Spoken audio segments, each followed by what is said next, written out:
খুঁটিনাটি রান্নাবাটি কুকিং চ্যানেলে আপনাদের সকলকেই স্বাগত জানাই। আজকে বানিয়ে নেব স্টিকি রাইস চিকেন কেক। নামটা শুনতে অদ্ভুত লাগলেও আসলে রান্নাটাই অদ্ভুত ধরনের।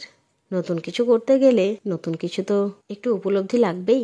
চলুন তাহলে আপনাদের সঙ্গে এই অদ্ভুত ধরনের কেকটা শেয়ার করে নিই। আশা করি আপনাদের ভালো লাগবে। এই জন্য প্রথমেই আমি বোনলেস চিকেন ব্যবহার করেছি। এই বোনলেস চিকেনগুলোকে একটু ছোট্ট ছোট্ট মানে ওই চিলি চিকেনের মতো শেপে কেটে নিয়েছি, ভালোভাবে পরিষ্কার করে। এবার চিকেনটা একটু ম্যারিনেট করে নেব। ম্যারিনেশনের জন্য আমি এখানে দিয়ে দিচ্ছি পরিমাণ মতো লবণ, দিয়ে দিলাম লঙ্কার গুঁড়ো, একই সঙ্গে দিচ্ছি কিছু পরিমাণ ব্ল্যাক পেপার। এরপর দিয়ে দিলাম কুচনো পেঁয়াজ, খোসা ছাড়ানো রসুন, অল্প পরিমাণ কর্নফ্লাওয়ার এবং সবশেষে 1 চামচের মতো সয়া সস। এবার সমস্ত উপকরণগুলোকে ভালোভাবে চামচের সাহায্যে নাড়াঘাটা করে মেখে নিচ্ছি। মেখে নেওয়ার পর এই চিকেনটা মোটামুটি 15 থেকে 20 মিনিট রেস্টে রেখে দেব। চলুন এরপর আমি রান্নার বাকি কাজটাও একটু এগিয়ে নিই। এখানে যেহেতু স্টিকি রাইস চিকেন কেক বানাবো, সেই জন্য রাইসটা তো লাগবে, তাই এখানে বসিয়ে দিলাম প্রেসার কুকার। হাই ফ্লেমে রেখেছি যাতে খুব জলদির মধ্যে ভাতটা সেদ্ধ হয়ে যায়। দিয়ে দিচ্ছি 1 বাটির মতো সেদ্ধ চাল।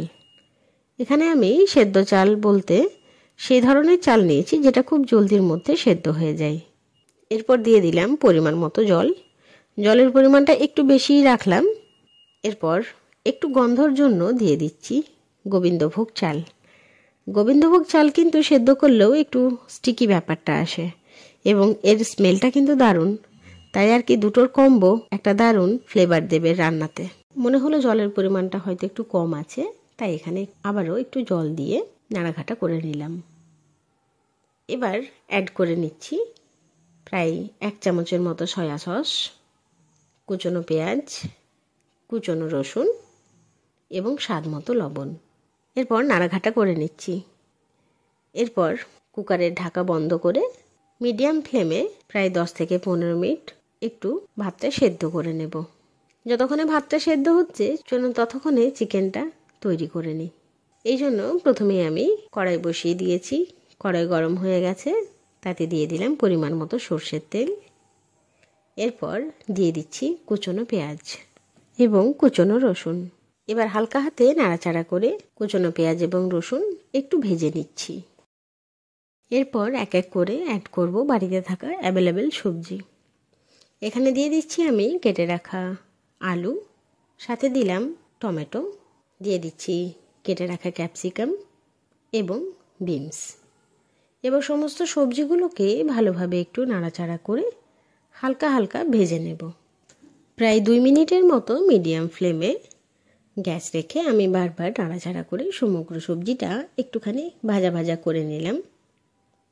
দেখুন কি সুন্দরভাবে সবজিটা ভাজাও হয়ে গেছে এবং সমস্ত ক্যাপসিকাম বলুন বা আলু বলুন ভালোভাবে সেদ্ধও হয়ে গেছে। এবার কড়াই থেকে সমস্ত ভাজা সবজিগুলো তুলে রেখে নিচ্ছি।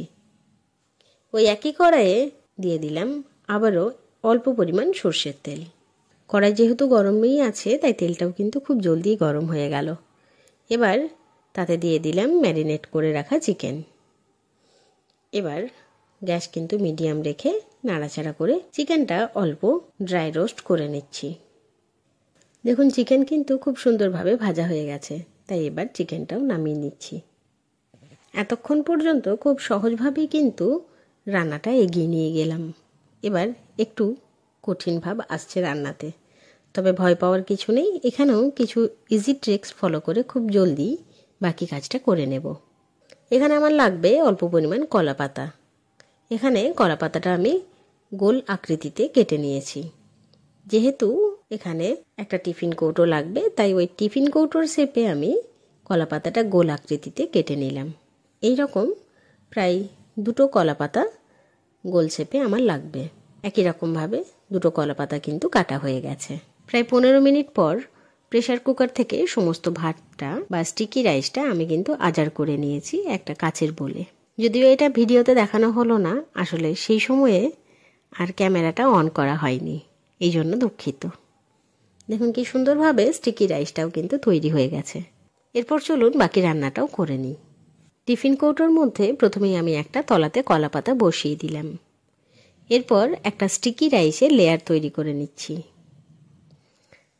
একটা সুন্দরভাবে স্টিকি রাইসের লেয়ার তৈরির পর তৈরি করে নিলাম একটা ফ্রাইড ভেজিটেবলের লেয়ার। এর ওপরে দিয়ে দিচ্ছি একটা চিকেনের লেয়ার, যে চিকেনটা আমি বানালাম সেইটাই। সুন্দরভাবে ছড়িয়ে চিকেনের লেয়ারটাও তৈরি করে নিচ্ছি। চিকেনের লেয়ার তৈরি করার পর দিয়ে দিচ্ছি একটা আবারও স্টিকি রাইসের লেয়ার।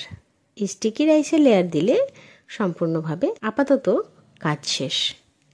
ওপর থেকে আবারও দিয়ে দিলাম একটা কলা পাতা। এরপর টিফিনের কৌটোর ঢাকাটা লাগিয়ে দিলাম। এরপর এটাকে প্রায় 5 মিনিটের মতো একটু স্টিম করে নেব। এই জন্য আগের থেকে আমি স্টিমারটা বসিয়ে দিয়েছিলাম যাতে জলটা গরম হয়ে যায়। দেখুন জল কিন্তু গরম হয়ে গেছে। এর ওপর চাপিয়ে দিলাম আমি টিফিন কৌটোটা। এখানে স্টিমারের জায়গাটার থেকে টিফিন কৌটোটা সাইজে একটু বড়, তাই আর কি স্টিমারের ওপরেই টিফিন কৌটোটা ভালোভাবে এঁটে গেছে।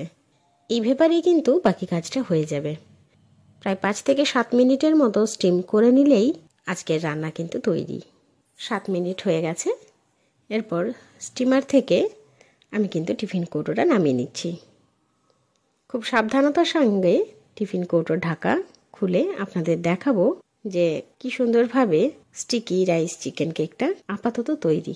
তবে তৈরি হলে হবে না, এটাকে খেয়ে দেখতে হবে।